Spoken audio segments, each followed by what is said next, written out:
What's up, Internet? Welcome once again to the Free-to-Play Cast, brought to you by MMOBomb.com, your home for all things free-to-play related. I'm your host, Mike Byrne, a.k.a. magicman, and this is episode 358. We're doing it live, twitch.tv/MMOBomb. We do it every Friday, 1 p.m. Eastern. Make sure you come and join us, hang out in chat so that we can talk together as we go through the show. And then, of course, we'll post it to YouTube for you. So it's Friday, October 2nd. And we've got, obviously, we're going to talk about Genshin Impact, right? This week was the big release at the beginning of the week for Genshin Impact. But then we've got some PSO2 stuff to go through, some Apple and Epic stuff to go through, some Magic Legends stuff. There's a lot to get through it. So let's get to the co-host. Who's joining me this week? First up, Ms. Quinlan Bowers. What's up, Q? I executed a coup, and now I have Jason's spot. You have taken his spot. You have taken his spot. Also on the line, joining us for the second week in a row, Mr. Wilfredo Rivera. What's up, sir? Hello, Internet. I have to say this. I owe Min this moment an apology. He was right. I didn't tag him in the tweet last week. Oh no, you were the liar. But I own it. I own it. You were the liar. Oh my gosh. Yeah, I went through the tweets and I was so disappointed. Oh, and there's it was nice working with everybody. Yeah. You didn't inform Min. All right. Well, hey, it takes a big man to come and admit you made a mistake, so we'll take it. All right, let's get moving over and start with the news. All right. I mean, the first big story, normally we do the first look review at the end of the news segments. But I think this week, this one might take a little longer than normal. It was kind of the biggest news of the week, debatably, in the world of free-to-play gaming. So we're going to move the first look review up and do it first. We're going to talk about Genshin Impact. Not only have I spent a ton of time personally in Genshin Impact, like 25, 30 hours during the closed beta. I've streamed it on 3 days, I think, 3, maybe 4, I don't know. 3 days at least on twitch.tv/MMOBomb, where we stream every Monday through Friday at 2 p.m. Eastern, some type of free-to-play game. Yeah, it's been 3 of the last 4 days, catching up to where we were in closed beta. So I have a lot of experience with this. Did the first look early in the week. Put that up if you want to take a look at it and get a little more familiar with the game. But unlike sometimes other first looks reviews where one of us, like maybe Jason, has played Diabotical and we're just kind of chiming in with our opinions based on his first look video, Q, I know you have spent a fair amount of time in Genshin Impact. You've already expressed some joy over the game. Wilfredo, I know when I talked to you last night, you hadn't checked it out yet, but it's one you're going to check out, so you were interested in it. So I think we've got a lot of opinions, so we'll do it first and get it out of the way here. Q, we're going to start with you since I have a ton of experience with this one. You, as a brand new player, you didn't play beta. You're playing now on PC from the launch. The download speed sucked. For those of you that didn't preload, yes. But once you got in-game, give us some of your initial first-timer thoughts here. What are you thinking? Okay, I didn't have the download speed issue that everybody else had, so Nice. It was just done, fine, whatever. Since then, it's effectively stolen my life. It's where I live now. There's nothing else. It's pulled you away from Phantasy Star Online too? Yeah, and I realize part of it is because with Phantasy Star Online or lots of online games, there's always that thing where you need to keep up with everybody else, and I mean, I just haven't. Like, I'm still somewhere, in what episode 2 or as far as story content goes and everything on that. But with this, because of the way the multiplayer system works, I don't have to care what anybody else is doing, and I can Yeah. just go all over the place and do whatever in the hell I want. And eventually, well, I mean, I can now. I can party up with people, but I don't need them. So Yeah. it's just for, it kind of takes away that pressure. Yeah, and let's be honest, it is barely a co-op game. It is like barely. It is co-op in the fact that Q and I could party together. Okay, that's co-op. There is no need to do it. Don't. And it was one of the first things I said right at the top of the first look was if you're expecting an MMORPG, stop. Full stop. This ain't it. It's not an MMORPG. It is basically a single-player RPG that has some very mild co-op options in it. And there's all kinds of restrictions and limitations on the co-op, on like what your world level is versus your friend's world level, what you can actually do if you are not the leader or if the owner of the world that you and your friends are playing in. It's only up to a party of 4, so you and up to 3 friends. That's it. Can't get any bigger right now. They have talked about adding more multiplayer options and things to do later, but it is very limited. I can't go to Q's world and open world treasure chests because those are all single time spawn items. There's tracking on getting numbers of chests and chests in certain regions and things like that. So I can't open those when I'm in Q's world. We can't do story content when we're doing that stuff. I got to make sure that I'm the appropriate world rank to join with Q's world rank. So there are a lot of limitations on it. If you want to hang out with friends and go do domains and farm experience by killing things and stuff like that, great. Yeah, you can have a fun little co-op hack and slash time. But if you're looking for an MMORPG or something a little more in depth on the multiplayer, I got to tell you, this isn't it. To me, this is like 98% single player RPG experience in a free to play online game package with some mild co-op and maybe some more better co-op coming down the road. So, initial thoughts. Did you get a chance to check it out, or are you still just going on first look opinion? I don't know what happened in the last 24 hours with you in the game. So I haven't had a chance to actually play it yet, but I've been watching a lot of it. I've watched you play it, Mr. Matty play it. I've watched a lot of people play it. This game is gorgeous. Yeah. I just got to say, out of the gate, it is gorgeous. And there are so many different feels to it because you've got the open world element. You've got the Breath of the Wild kind of feel to it. You've got the JRPG feel with it, with the party system that they have. Then the elemental system, which I thought was awesome. Just being able to create like fire tornadoes and just, hey, everybody's standing in water. I'm going to shock you and then freeze you in place and then strike you down. So cool. It's absolutely awesome. The only thing that bothers me, it's that gacha system in there. Yeah.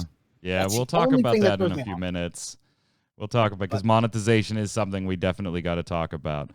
Initial reports, Jason's doing an article on this now based on some information from, I think it was GameIndustry.biz and some other sources. Obviously, it's doing very, very well initially out of the gates here. And I don't think anybody expected it not to do well. I think it's just going to be a surprise on exactly how well it does. Because, from a Chinese developer, MiHoYo, generally, when Chinese developed online games or things like this kind of go global in nature, they do okay. Nobody's blown the doors off of the free to play market there. It's just okay, fine, and then maybe the game goes away shortly. This one doing very, very well, and I think, Wilfredo, you kind of hit on it. And Q, I'd like your take on this. The arts, I mean, it's just all there. It's just a well done package. The art style, there aren't too many people I'm seeing just say that art style is not for me. Because it doesn't fall into the flat-out cartoonish that you normally, like when WildStar was teased and everybody's like, I don't like it doesn't make it there. It treads the anime line but doesn't fall into the cartoon line. The combat is a lot of fun. The combining of elements to create different status effects, the using of those elemental abilities in environmental puzzles as well. It's just everybody's got a use, even if they're not the best character. There is quite a bit. There are clearly better characters than others, but there is room with a party of 4 for flexibility for getting your favorite character in there, even if they're not necessarily the top tier character. There's just a lot going on here. Now, I will say, at least in my opinion, the story is pretty generic. It's pretty typical RPG fare. Brother, sister, this, betrayal, blah, blah, blah, blah, blah, blah, blah, all the way down the line. That's not to say it's bad, but it's not to say there aren't a twist or two along the way. But it is pretty generic. There's nothing new on that front. But it is a full package, a full, enjoyable, free-to-play package, which, if we're being honest, that doesn't happen a lot anymore. Yeah, well, I mean, part of the appeal of it for me was it does have a very JRPG feel to it, right? Absolutely. With the art style, the party system, even the elemental stuff, right? Like if you played,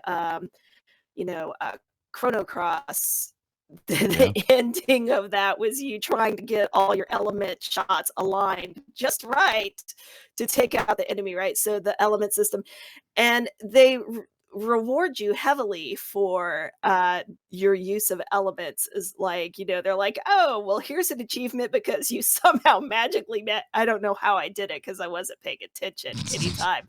but, but apparently, like, take out enemies with 4 elements at once, and like within 2 seconds or whatever, and it's like, oh, I did that. Okay. And you just go on. But yeah, and then you have the exploration and the dungeon crawling and the puzzle solving. Like it's all just really there, and really, but it's not done in such a way where it feels like they just tried to throw everything at the game just to have that, oh, we have something for everybody Yeah. shtick going on. Like, it doesn't feel like that. It all works together really well. And hilariously, I saw Zach raving about it Yeah. on Twitter, right? Yeah. This is a guy who's angry about things 9 times out of 10. And he's just like, it seems like he has nothing bad to say. He talks about the whole open world thing, and I, even before he mentioned it, I was noticing, like, I have no problem exploring the same areas of the world over and over and over again, because it's just like the way it just brings you back to it. You realize, oh, there's this other thing over here Yep. that I didn't realize was there, and now I have to figure out this puzzle. And some things you don't even realize the first time you come across them are puzzles. Yeah. You come back later and you're like, oh, that was a thing. Okay. And so, like, there's just constant discovery. Yeah, it is a very distraction-filled game, Wilfredo, where, okay, I'm on my way to do the main story quest, and on the way, I saw this treasure chest off in the distance with the shield around it, so I got to go do that. I have another teleport point over here. I'm not exactly sure what that is over there because I've never seen that before. And before you know it, you've spent 2 hours and you haven't gotten to your quest objective yet because you've gotten sidetracked by all these other things. So there is no escaping the Breath of the Wild comparison. With the art style, the gliding mechanics, the stamina and climbing mechanics. You're climbing on everything in the damn world. I remember way back when this game was revealed at a con, there was a bunch of booing going on in the reveal because it looked like, a Chinese Breath of the Wild clone that they were ripping off Nintendo. And while I can certainly, having played it, see, okay, there are, and they said in an interview that I did last week, yeah, we did pull some inspiration from there. We really like that game. We also pulled in for inspiration from our own game, Honkai Impact 3rd. We've pulled inspiration from a number of things. So they do acknowledge that. I do feel like it does have a clear identity of its own. It feels Zelda-esque, not exactly what I would call a Zelda clone if I was trying to describe it to somebody, Wilfredo. See, I agree with that, because Breath of the Wild, it's the first time they've ever done a game like that for Zelda. So it's really not Zelda's cup of tea. Usually they're top-down, RPGs. This is different. You can tell that it's different. There's so many new elements to it, and getting lost in what you're supposed to be doing when you're doing something else happens in Elder Scrolls, The Witcher, Fallout. That's just one of the biggest perks about an open world game. An open world game done well. Exactly. I mean, there are some open world games like, I don't know, DayZ, where it's just empty. Yeah, or playing like something like Assassin's Creed. I don't get lost in Assassin's Creed. I don't get necessarily distracted for long periods of time in that type of open world. But in this one, I've been streaming it, and I'm like, okay, we're going to go and get to Storm Terror today because we're trying to catch up to where we were, in closed beta. We got to get there. Oh, shit, that shrine. Yeah, I want to go do that one. Yep, that's exactly what happens. It's like, it's almost as if it's targeting you to have ADHD for a moment. It's like, going here. I'm going to go here. Ooh, look at that. Yeah. Wait, what is that shiny thing in the distance, Q? What is that? Yeah, but the nice thing about that is, so I've gotten to Storm Terror, right? And I don't know, I've tried like 3, maybe 4 times, and I haven't taken them out yet. Normally, I would just persist and persist and persist until I was just really angry. At which point, I have 2 options: get up and walk away from the game or break something, right? Like Yeah. this. But the other day I was like, you know what? I still haven't unlocked this one waypoint over here. So I'm gonna go do that. Yeah. And so I go over to unlock the waypoint, and then it's like, oh well, there's like a gajillion things over here for me to mess with. And I haven't been back to Storm Terror yet. So. Yeah, it definitely caters to the explorative among us. And honestly, it's just done well. Like, everything feels fun and rewarding. Like, when you go off and explore, you don't feel like you wasted 45 minutes because you got that adventure rank experience, you got a couple different treasure chests, you found a cool new monster, you found a boss, you found this. It's just a solid package. And it doesn't cost a dime at all. But there is monetization. And we do have to talk about that a little bit. So it is cross-platform, PC, mobile, PlayStation 4. But remember, if you're playing on PlayStation 4, you cannot have cross-progression with the other platforms. If you're playing on PC, you can link your mobile account and cross-progress on both. Now, primarily, there is a shop, a shop in the game where you can buy different items, whether they be pieces of armor or stuff like that, individually. But when you mouse over, it also tells you where they can be obtained in-game. That was cool. I liked that. I liked that Elder Scrolls Online doesn't do that. When you mouse over and it says, obtainable here, and you're like, okay, do I really want to spend 500 currency Y on this, or do I just want to wait until I get there and I'll try to get the drop from there? So I did like that. The other side of it is the gacha mechanics. There are pools that you can do for weapons and characters, and it is one of those games where you're trying to pull lucky pools and get 5-star characters or 5-star weapons as opposed to 4-star, 3-star, 2-star, etc., all the way down. It does pay out for duplicates, so if you get a 4-star Noel 5 times, though you'll get it the first time, and the next 4 you'll get currency back. You can use primo gems that you acquire in-game, whether that's through exploring, questing, the massive number of achievements inside the game to go and do and collect. However you want to gather them, you can use those to buy wishes to do your daily pulls, or to just pull whenever you want to, 1 through 10 times. There's like 4 different ones right now. I hate gacha mechanics. I hate them. I don't play Final Fantasy Omnia because I'm just not into that monetization. However, and this is a big caveat that you got to put out there, it is absolutely 100%, without a shadow of a doubt, optional. Optional. There are going to be people that feel they got to have the 5-star version of X character, and they're going to keep pulling and spending a lot of money to get it, try to get it as early as possible rather than getting the 4-star variant later as part of the story, because a lot of the characters you will just get as part of the story, but they'll be the 4-star versions. So yeah, there is a desire there for some people, I'm sure. If I wasn't able to buy it with primo gems or free, I didn't do a pull. And you don't need to. It is a single player. There is nothing competitive or advantageous about doing it besides your character is going to be a little stronger and better than mine. And you know what? I don't care. So in this particular case, I can't say I'm okay with the gacha mechanics. I wish they weren't there. It was a question I asked in the interview. This could have been a single-player RPG sold for $30 or $40, and I think most people would have been happy. Why did you go down this road? Of course, their answer was, we thought it would bring in more people. They did not answer two of my other questions, which we'll get back to in just a second when I get your opinions on the monetization. Let's start with Wilfredo. Here's the thing. This game, like you said, could have been sold on console, on PC, mobile, for a box price, and people would have eaten it up. It would have been amazing. I think so. Like it just screams to be purchased. This is such a well-built game. Throwing in that monetization, though, like, it's cool that they're telling you, hey, you can go here and find these items.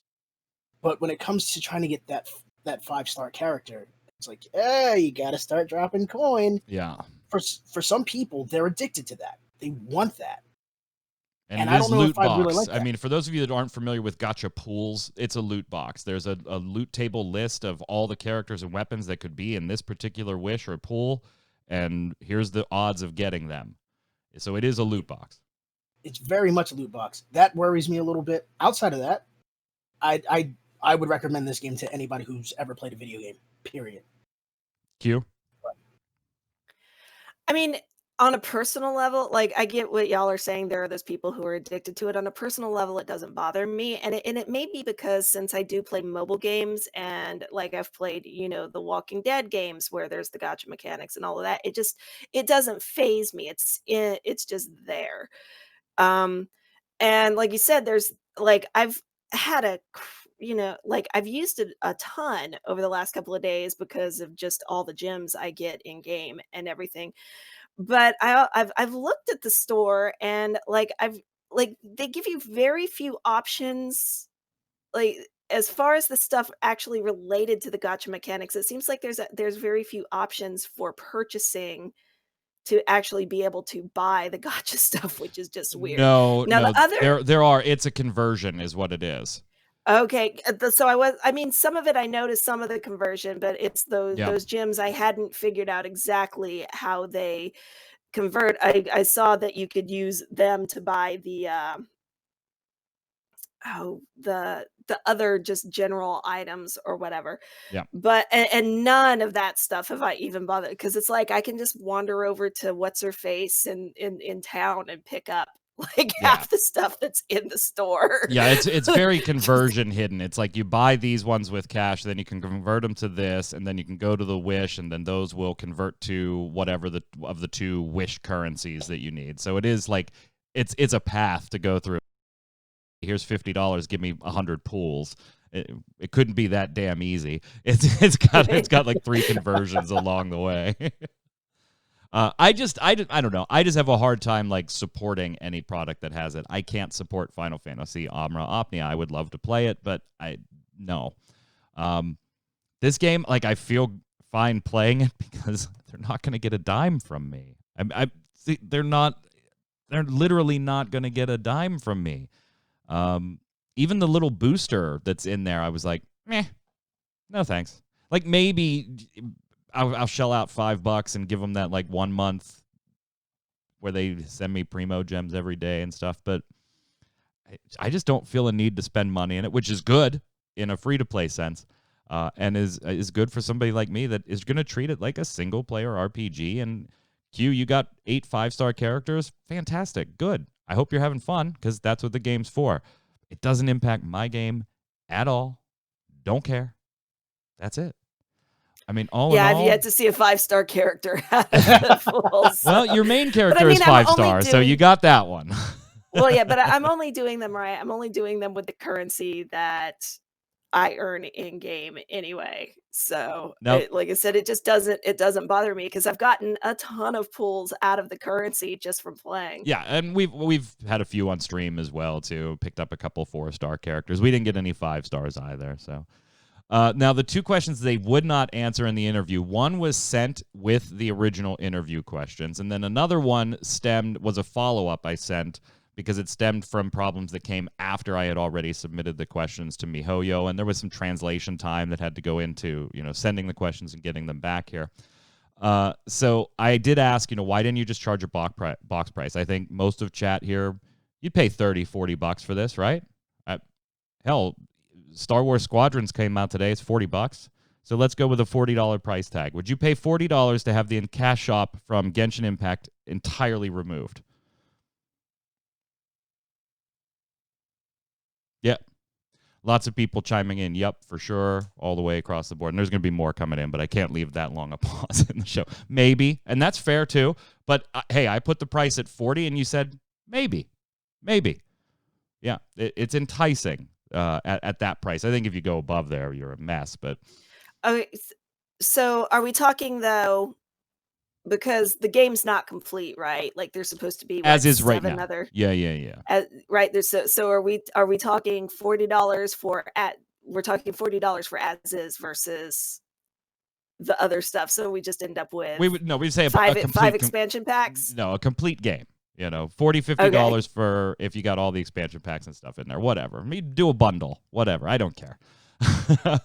But I think the general feeling here that I'm trying to get across is that a box price, I don't think anybody would have blinked at. They only would have started blinking if the number got too big. I did follow up. They said, hey, predictably, their answer was free to play gives it a chance to get in front of a larger audience, which I totally saw that answer coming. Hope they would have elaborated a little, but they did not. The follow-up question that was submitted right in that initial batch was, do you worry, though, that implementing gacha-style mechanics might turn off potential players? Like, I generally wouldn't play it. I played this in beta. I really enjoyed it, so I'm going to play it. But most games, if they use gacha mechanics, no thanks. Like, I don't even really want to play it then. They didn't answer. They provided no answer to that question. I followed up with another question based on the recent stuff about re-rolling and potentially getting your accounts banned for re-rolling. For those of you that don't know what re-rolling is, you get a certain number of almost free or totally free pools right off the beginning of the game as part of the tutorial and things like that over the first 2 days of playing the game. And re-rolling means creating a new character or a new email address, signing up, doing those initial free pools to see if you can peg a 5-star character, and then letting all the other accounts fall by the wayside when you do get that 5-star character. There's been some controversy over that and whether that's bannable or not. There's a separate topic about people selling accounts that got a 5-star pool. Obviously, that is bannable. Get that. That's off the table. We're just talking about the act of re-rolling. And since there was some vague communication from MiHoYo to consumers asking, is it okay to be re-rolling? Because you haven't been exactly clear on why some things are getting banned or not. And they gave kind of a vague answer. So I threw that question back. I don't have an answer on either. I did ask, hey, why wasn't this question answered? And here's this new question. Can I please get an answer? They're going to try. I mean, my contacts there are the ones that they're the intermediary, right? Got to translate it, send it over, try to get an answer, translate it, send it back. They're going to try, but they don't know. They just said, these are hot button issues. We'll try to get an answer from the team for you. So yeah, I don't have answers for those, unfortunately. All in all, though, I mean, that's like a little downside of the game, but it's just so much fun, Wilfredo. So far, it's just so much fun. I got to ask, did you go brother or sister, Q? Sister. Yeah, I did sister too. Wilfredo, at the beginning of the game, you get the choice of the brother or the sister. Who's going to be your main, brother or sister? I'm probably going to go brother, because I know a lot of people are going sister right now, but I'm probably just going to go brother. I do wish there's one gameplay gripe that I have so far, and I think somebody in chat said it yesterday while I was streaming too, and I totally agree. I hate how much of a pain in the ass it is to change the element on your main character. You have to go totally out of your way to a god statue that provides a different element, attune to it, and then you can come back in. Once you open them, I think there should just be a menu to swap your main character's element. But other than that, it is a lot of fun. I got to give this a huge thumbs up, even though it has gacha mechanics in it, and that feels dirty to me. But I gotta be honest. I'm getting a lot of enjoyment out of it. I anticipate getting a lot more enjoyment out of it. Huge thumbs up from me, Wilfredo. Thumbs up, thumbs down. thumbs up, definitely. I mean, I can bypass the monetization. Game looks awesome. I can't wait to actually play it. Thumbs up. Q. I mean, I already told you this is where I live now. So I don't. It's Q's new home. Q's new home. Min. 40 definitely has you considering it. I think that would have been the sweet spot. Min, I don't know if you were here earlier, but Wilfredo did acknowledge to us and to chat before we were recording that he lied to you. He lied to you last week. You were not included in the tweet. You were right. Big man apologized. All right, let's move on. So PSO2 had a big week as well. We've got episode 5 that launched yesterday. There was a lot of maintenance today. So if you were trying to play this morning, East Coast time, you weren't able to get in until probably about an hour and a half, 2 hours ago. There was some kind of emergency maintenance going on. But a ton of new content added here. As far as leveling, the new episode, level caps 90 again, the hero class. We've got the Buster quests for those of you that played on Japanese servers introduced now as well. We're off to Omega and all kinds of big, when you want to beat up a castle, go beat up a castle because we can Don Quixote it up and replace the windmills with castles. Lots of fun stuff there. Q, you're still catching up, but what are your thoughts? I mean, the content looks fun. It's not really like, I guess this particular area genre-wise is not necessarily one of my favorites. The whole kind of like Western fantasy medieval thing that it has going on stylistically is not one of my favorite things. That's why I don't play The Witcher. like honestly. So, but I mean, it looks fun beating up a castle. So, yeah, it does have why not? It does have a very like medieval tone to this entire episode. So it's a very aesthetic change from previous episodes. Wilfredo, are you into PSO2? We didn't get a chance to talk about it last week. Okay, I gotta say this. Uh-oh. I have been playing Phantasy Star since Sega. All right. So, therefore, I am into PSO2, except for one thing. It's been out since 2012 in Japan. Just a bit. Just a bit. There's a lot of anger there. There is some anger. That might have something to do with my bomb. I'm just saying. Outside of that, I think playing the game so much growing up, yes, I'm a huge fan. I currently have a character. I'm playing a cast bouncer because, got to get in and throw them kicks. This is what instance-based games should feel like. The only other game that does it better is Warframe. I'm really into it. I want to beat up a castle so I can literally say I'm going to tear you down brick by brick. Oh, he did it. He went there. I did. Oh, I was trying to avoid it myself. So, all right, we'll give you that one so that I don't have to say. I'll take the hit. Take the hit.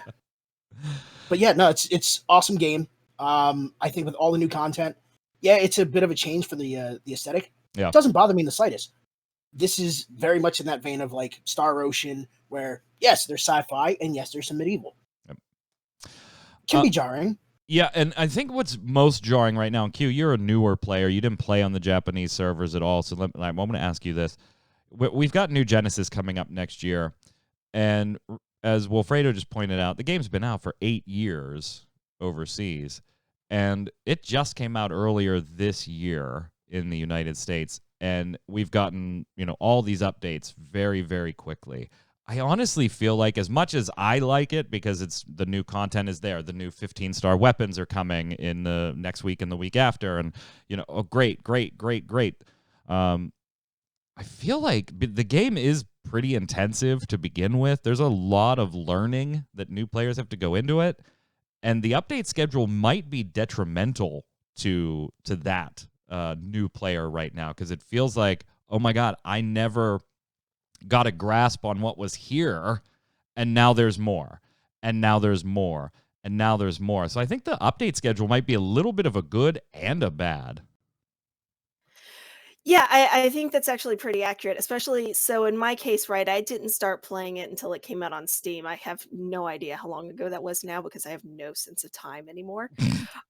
Like, literally, but it wasn't that long ago, and then there's suddenly and I love there being, like, right there's a sweet spot between too much content too fast, I can't keep up with what's going on, and granted, part of that is because, well, I waited till it came out, but then, that other end where it's like, "Okay, well, it's been 3 years and there's nothing new."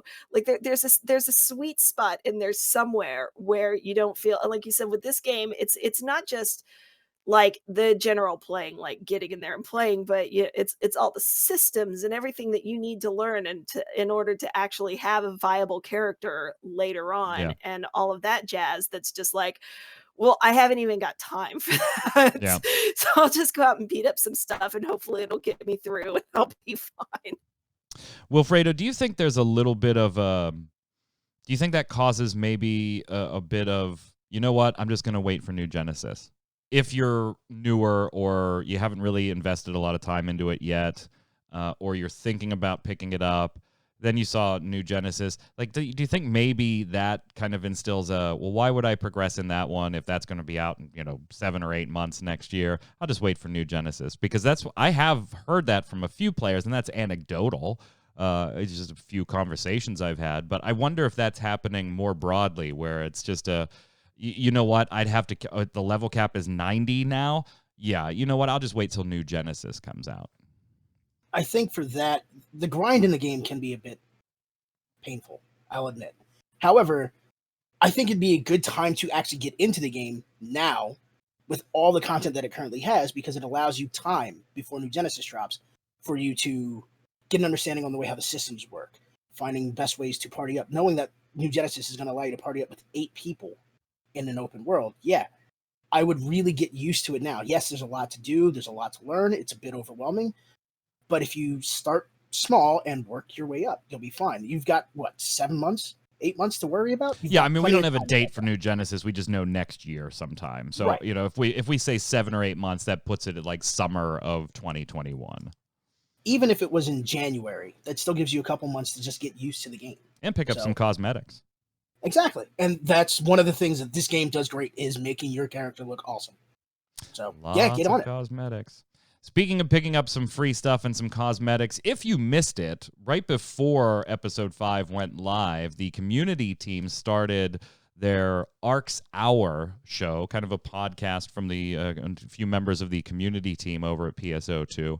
And it was about an hour long. They kind of rushed it at the end because an urgent quest was getting ready to go up, and their audience didn't want to watch anymore because they needed to go do the urgent quest. They covered a lot. There was like some nostalgia of, introduction to these community members and their history with Phantasy Star in general and PSO and specifically in PSO2. It's about an hour long. You can see it on mmobomb.com if you want to watch it. There's a lot of talk about eating chili peppers on streams coming up. They didn't release like the schedule for this show, but from what they said, what they've hinted at, it seems like it's going to be a monthly thing. They were talking about doing one at the end of October and maybe doing, dressing up in some costumes for that. All in all, there really wasn't much as far as like big reveals in it or anything. This was kind of like the setup show, but it is something to be aware of if you're a fan of PSO2, because I could see it, Q, in the future potentially being a vessel for, patch notes review or teases of upcoming things, stuff like that. Yeah, honestly, from a writing standpoint, I much prefer for them to just drop the patch notes in a text format and me read it than me having to sit and listen to them do weird stuff for an hour to go through the patch notes. I mean, from a fan point of view, it's different, right? But from a writing point of view, I just give me the notes. They did toss out some freebies, though. So if you go to the story on mmobomb.com about Arcs Hour, there is a code in the story that you can go to your Visiphone in-game and enter it in, and then walk over to your storage and claim a bunch of items. You will get a weapon camo, 100 star gems, 3 Tri-Boost 100%, 3 Magatsu bonus key silvers, and 1 Tokyo bonus key gold. You have to claim it, though, before October 14th. So you have a little less than 2 weeks.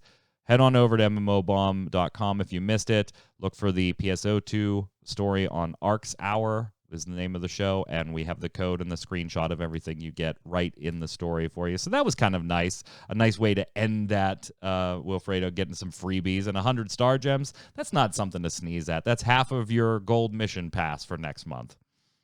Yeah, no, that was really cool for the dev team to do that. Honestly, to see little things like that, even if it's only once a month, even if it's once quarterly, yeah, that's going to bring people into your game. I say keep that up, keep that thing alive. So we'll see. We'll see what they do with it. End of October. Yeah, Ninja, thanks for totally ruining my plug by putting the code in the chat. Chat, the code is right there. Go ahead and claim it. But YouTube, you can't see it, so you still have to go to mmobomb.com to get the code. You know, I did log in to try to do the code this morning, and it was down for maintenance. So Yeah, I they guess I had need to some try that again later. really extended maintenance very early morning into today. Okay, last two things before we head over to the weekly bombs. Let's first give a little update on the Apple and Epic lawsuit. So we talked a few weeks ago that it was going to be in front of a judge on the 28th of September. And that did happen. And the judge has decided that they are going to let this case go forward based on the arguments from both Epic and Apple. The judge suggested a compromise in the meantime that Fortnite be allowed back on the App Store with its money owed to Apple kept in an escrow account for the duration of the trial. Apple's representation said we'll need to think that over, and Epic's counsel refused, saying that's unlawful. So that I don't think that's going to happen. The judge did go a little further, though. They kind of they pushed this to a jury trial, saying that they think this needs more minds to look at. So they kind of were the judge was dismissing arguments on both sides, you know, giving Epic the business for creating the situation by a backdoor payment app, and then giving Apple the business on some other aspects. But the judge did say whoever loses is going to take it up that say everything I did was wrong. That's what litigators do. So, yeah. Judge Rogers suggested the compromise and then went on to say, where is the quote that I wanted to read? Okay, I can't find it off the top of my head, or in the piece very quickly.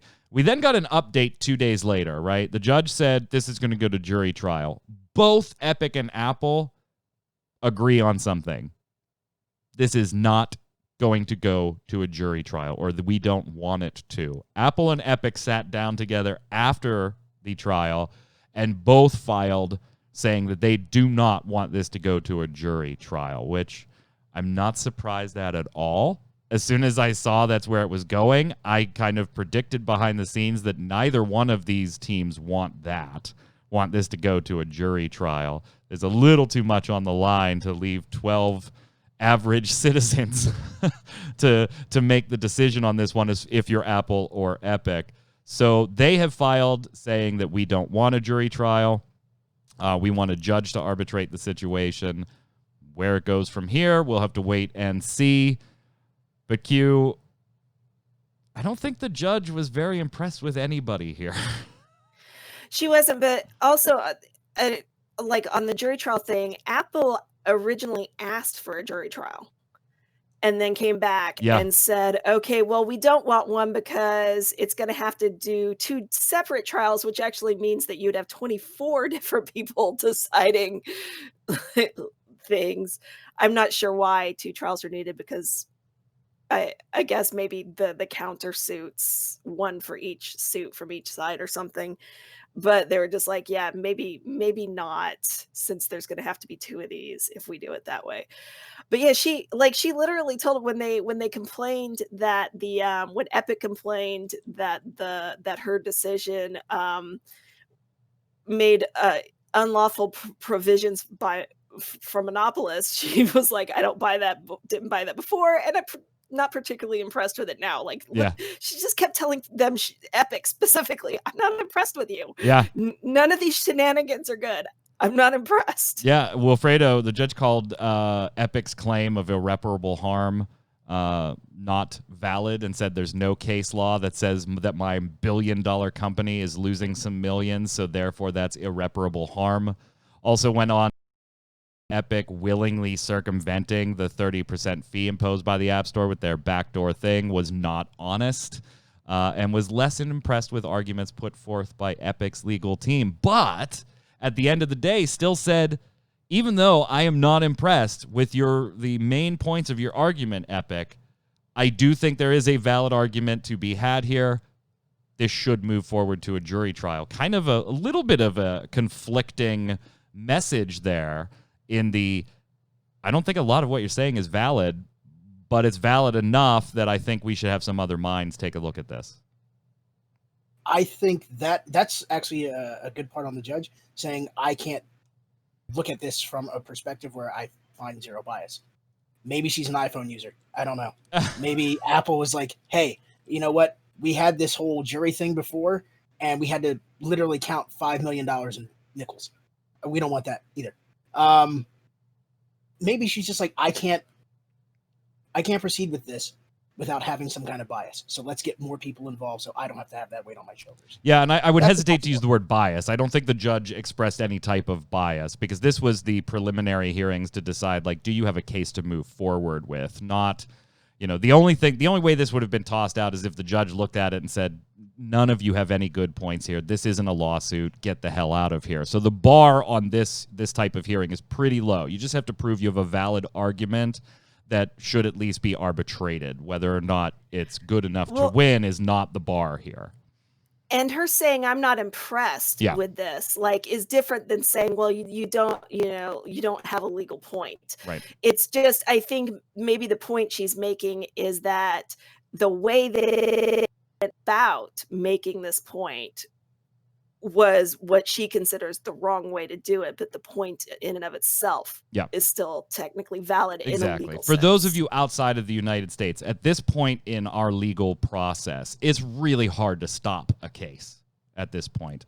I mean, you have as the defense really have to, this is a preliminary, is there enough to move forward with a case? And let's set dates, and is it jury? Is it going to be arbitrated by a bench? Let's set that up. To stop a case at that point, you as the defense literally have to prove immediately and without a shadow of a doubt that there is no valid reason to be here. So that's what I mean by saying the bar for Epic, even though the judge might not have been impressed with the argument, is really low here. The onus is on Apple. On their side, the bar is really high to be able to squelch this lawsuit here. So it was never really in question that it was probably going to move forward. It was just, what is it going to look like when it moves forward? I found the quote that I wanted, by the way, by Gonzalez Rogers, the judge in the hearing. I think this is going to be a fascinating trial. Walled gardens have existed for decades. Nintendo has had a walled garden. Sony has had a walled garden. Microsoft has had a walled garden. In this particular industry, what Apple is doing is not much different. I think personally this case should be tried to a jury. I want everyone to think about that. I don't think individual judges have the be-all and end-all here. What do you think of that, Wilfredo? Kind of just proves my point. The judge was like, hey, I don't think I can handle this. And that's why the judge is saying we should have a jury. Let them be the deciders. I think that's a really good call. Nasagra, I tend to agree with you in chat that, and judges do this, kind of you guys should probably settle this out of court. Hint, hint, wink, wink, nudge, nudge. You should probably fix this real quick. And I don't think you're wrong there, Nasagra. I think there's an element of truth to that.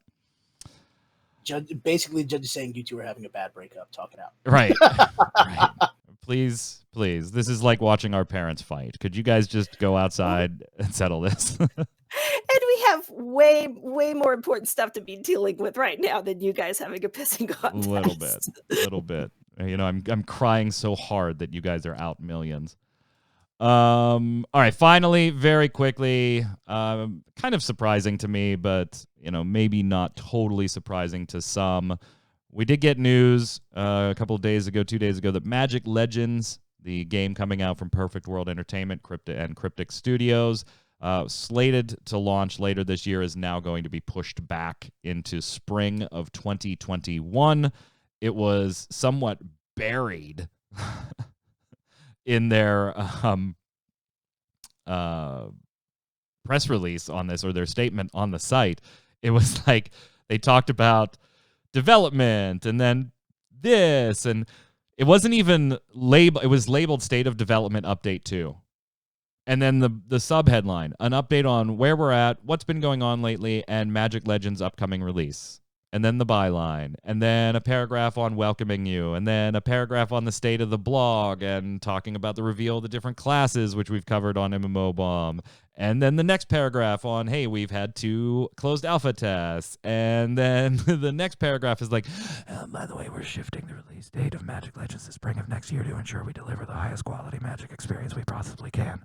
And then they wrapped it up with the last paragraph and signed off for the day.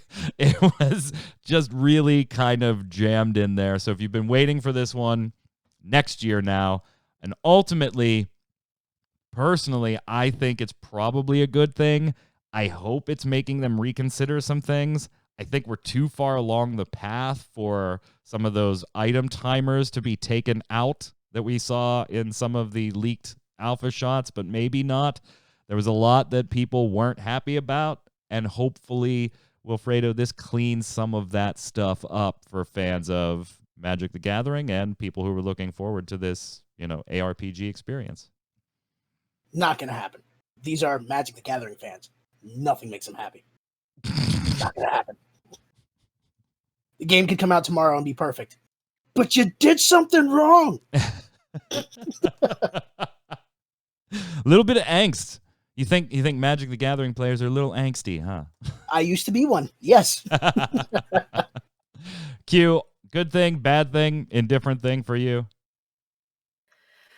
I mean, as far as like the whole issue of crunch and stuff like that goes, it's probably a good thing. I think it's kind of, nice not to be, overworking your devs and getting crap out of. Yeah, I don't think this had process, really much to do with it. I think they have huge alpha problems, and I haven't even looked at the alpha. It's just one of those things that when it finally comes out, I'll look at it, but I haven't, looked at what's really been going on. Yeah. So yeah, you could be right. But I always think that if I understand the whole money thing and everything, right? Like, well, we said it would be out by then. If we don't put it out by then, we start losing money, yada, yada, yada. I understand that. But at the same time, if you go ahead and push a game and it is a crap game, you're going to lose the money anyway. Yeah. So you might as well just go ahead and do what you need to get a good game out that people are going to want to play and give you money for a good long time. All right. On that note, let's slide over and get started with the weekly bombs. I'm going to go first. Mine's nice and short. I got to finally break down and give a dub bomb to Rocket League. I didn't buy that game years ago because I was like, oh, it's car soccer. I'm fucking addicted. I'm really addicted. I'm going to be playing it on our free-to-play stream after the cast today. I haven't streamed it all week on MMO Bomb. I was streaming it on my other channel this week. I'm like doing tutorials and trainings and, sitting there in free play for an hour testing different mechanics and trying to master different things. Like it is probably the first competitive game in a long time like that I've actively wanted to get better at. So yeah, dub bomb to Rocket League. Although your blueprints are stupid expensive. Stop that. I'm not paying $22 for a Paragon blueprint that I got. I don't care how cool that decal looks. Get the hell out of here. You're out of your damn mind. $22. Kiss my ass. We'll go to Wilfredo next. Oh, shit. A-bomb to Phantasy Star Online 2 for waiting 8 years to make your appearance on the East Coast and the rest of the United States. You had one job. 8 years, and 8 years now is about to be 9 before we actually see something new in New Genesis. Get it right. Do you agree with Jason Winter that if they knew, and they had to have, that New Genesis was coming as soon as it was on the heels of, like, should they have just not launched PSO2 globally and just rolled straight into a global launch of New Genesis? Totally. That would have just saved so much of a headache. 2012. Yeah. Q. I'm gonna go ahead and give it the bomb to Genshin Impact because again, this is where I live now. Makes sense. It's making me happy, which is really hard these days. So From the viewers, hold on, I got to grab one from chat. Ninja highlighted it, so I'm giving a dub bomb to PSO2 for episode 5. I'm enjoying it a lot, and a massive A bomb to the courier who delivered my package and left it in the black bin in the garden. Oh, come on, chat, stop scrolling, and then left a "sorry we missed you" note, which is normal. But this said, I'm a black recycle bin from the, god damn it, from the garden, which confused me and my mom like hell. So to sum it all up, I was not happy. Yeah, Ninja talked about that. Oh my god, Jason, you're such a dick. I didn't even realize it was you. Scroll, move to distract Mike. Guardian Veil, dub bomb to Star Wars Squadrons. Haven't played it yet. Going to this weekend. A bomb Starfield leaks. Stop with the teasing. Yeah, I also bought. I have Star Wars Squadrons. I haven't played it at all yet. It's installed. I'll probably stream that for some portion of Ready Check Radio's stream tonight. From the viewers, Elusive X Treasure chiming in, A-bomb to not being able to watch the show live or jump into the live streams due to being a vampire, meaning I work a third shift, although I am really pale and have a penchant for Bloody Marys. All right. It's all right. We still love you and your husband. Hope you and your family are well throughout this chaotic year. Go ahead, Q. Old Glory. I don't think Fallout 76 will go free to play unless they fix cheating, hacking, modding in there. They did a free weekend once, and that simply broke the game. Indeed. Yeah, it did not work at all. Wilfredo. Yeah, Box says weekly bomb. Super not related to gaming, but giving a dub bomb to Vin Diesel because he just put out his first single and it was surprisingly pretty catchy. Not usually my cup of tea in terms of genre, but I can see myself listening to it when I want to be put in a good mood. All right. There's a lot in that sentence that scares the hell out of me. Like Vin Diesel, first single, pretty catchy. These are scary phrases not to be tossed about lightly, Box. Certainly not in combination with each other. These are, I don't know. I'm gonna have to go listen to it now. But this is all very scary. And Box, by the way, I don't know if you were here earlier. Thank you for your resub. The response to this, 2020. Enough said. Yeah, I think we should, because the thing about Vin Diesel is he's a mostly unproblematic guy who's just out there trying to do happy stuff 99% of the time. So he deserves a little credit where credit's due. And honestly, I've heard the single; it's not bad. I think it's time to drop my mixtape, Q. It's gonna be fire. That's all I have to say. Kitsuruha, dub bomb for Wilfredo, A bomb for not knowing that picture before it ever existed and being here longer. And then you have question of the week, but I think I posted that lower. I did not, so I'll just read it now. Question of the week. There's been flops all over the main three with games at this point. I think the PS5 sounds like a more streamlined option. I prefer the beef, so I'll totally X-bone with no restriction, more games. I seem to like Bethesda. Too many smaller games to name. I hope come back. So there's your spoiler on Kit's answer to the question of the week. Go ahead, Q. Oceanic. I hope Microsoft acquires Capcom. That would be an interesting grab. So yeah, we talked about that last week with the Bethesda thing and speculated like the Sega stuff. Capcom, I think, would be another interesting grab too. You get like Mega Man and all those little small off franchises, smaller in today's standard franchises, but you also pick up like Resident Evil. That would be a bit of a coup to acquire. Street Fighter, obviously, and some of the other fighter titles. So there's a library to be had there. Go ahead, Wilfredo. Turin Horse. EverQuest was my first MMO too, and I'm still playing it on Project 1999. Lol. It's still so effing good. You still play Wilfredo? I don't. Not EverQuest 1. I do jump into EverQuest 2 every now and again, though. Nifty, nifty. Question of the week last week. Okay, no restrictions like cash on hand, pre-order shenanigans, none of that stuff. Which console would you buy first, PS5 or the Xbox Series X? Why? And if you just totally would not buy any of them, even if I had two right here and said, give me $1, you get one, why? Elusive X Treasure chiming in here too, saying, for the question of the week, if I were to get a new console, it would be the PS5. Why? The PlayStation has always had more of the games I'm interested, and without getting into a lengthy story, Xbox won't be getting my money for a while. However, I won't be getting either right away. For one, I don't buy first-round consoles due to the history of issues they've had, and second, I won't buy any system until there are at least 10 games I want for it. Switch is almost there. That's kind of I've never really heard of anybody doing that, but I kind of like that philosophy. Like, I'm not going to spend the money on this until there's 10 games that I would absolutely 100% buy for that thing. I think that's a very sensible way to do things. Q. So Kobayashi, I have a PC and a Switch. Why would I want anything Sony, Microsoft are making? I don't care about their exclusives, and everything else works better on one of the things I already own. I think that's an opinion a lot of people are having right now. Wilfredo. Box question of the week. Realistically, I'd stick to PC since I don't see any reason to get a console myself. Even for most exclusives, console exclusives. I can just emulate some older ones and a few newer games. I'll just stick to that for the time being, since in some cases, some games end up looking and running better, such as Breath of the Wild. Playing it on high-end graphics at 60 frames just beats out the Switch hardware. The other thing is how stupidly expensive the expansion SSDs are for both consoles. I'd be better off paying half the price for an external on my PC that has more space. I totally agree. Yeah. That's going to be rough. Those are absurdly overpriced. Asius says, question of the week, it is none.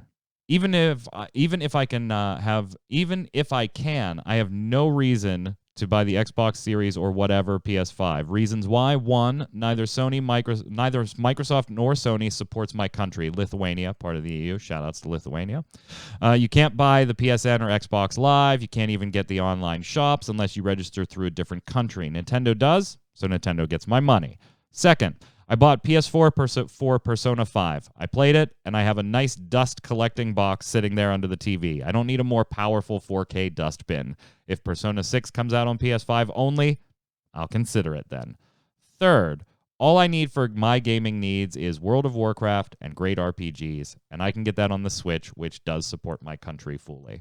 Again, a very well thought out plan of attack. Q.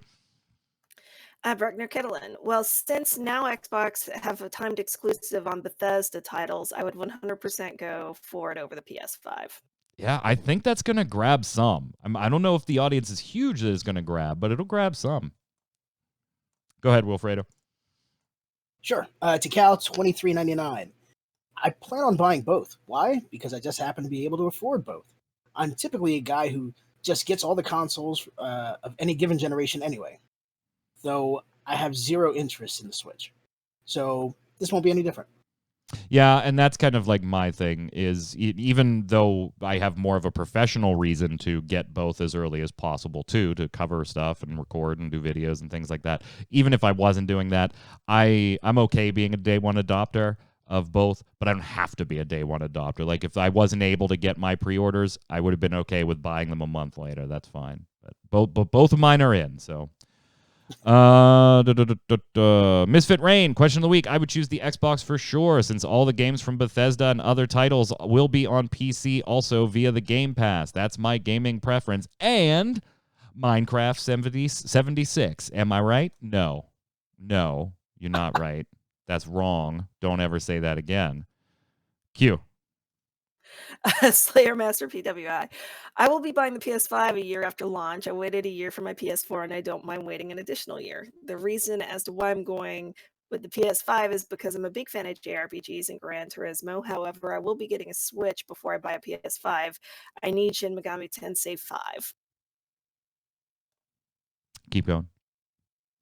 Oh, there is more.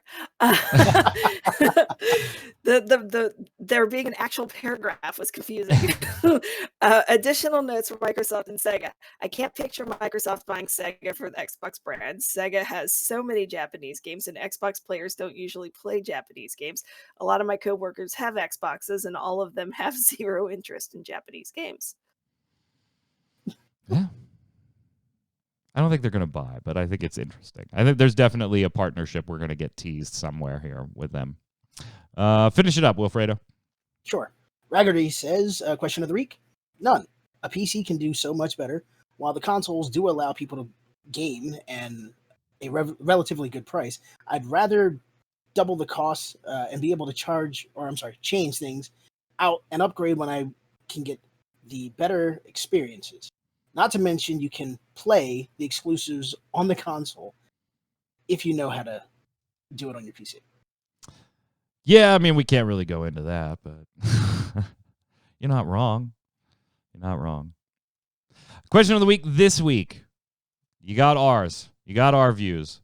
What are your reviews of Genshin Impact now? I know a ton of you are playing it and talking about it on stream each day. I know a ton of you are chiming in on mmobomb.com. So chime in now with your condensed review. I mean, don't make it 7 pages. I can't read them all on the show. Let us know your thoughts on Genshin Impact, and we'll feature it on next week's show. While you're doing that, don't forget to put your weekly bombs down there. D-bomb for something good, A-bomb for something bad. In fact, here you go. Know your bombs. Give you just give you a little refresher course from one of our viewers, just kind of updating you on what's what. Make sure you leave those in the comments below so that I can put them on next week's show. Or if you have a question for our panel, by all means, put it down there, and maybe we'll read it on next week's show. Until then, Wilfredo, where can everybody find you, my friend? Primarily on Twitter at DamianXMarius. Cute. Hanging out on Twitter at Quinlan.